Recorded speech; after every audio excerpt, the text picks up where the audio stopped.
Question 11. Generally, environmental pollution is serious in big cities because they have A.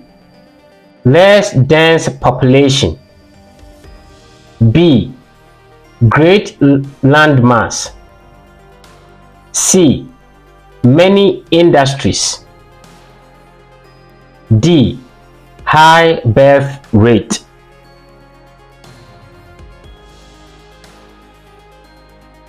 The correct answer is C.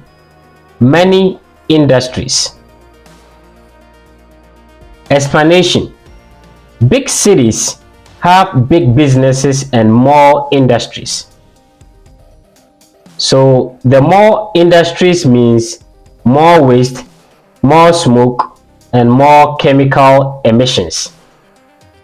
That is why pollution hits urban areas harder than a quiet countryside small town.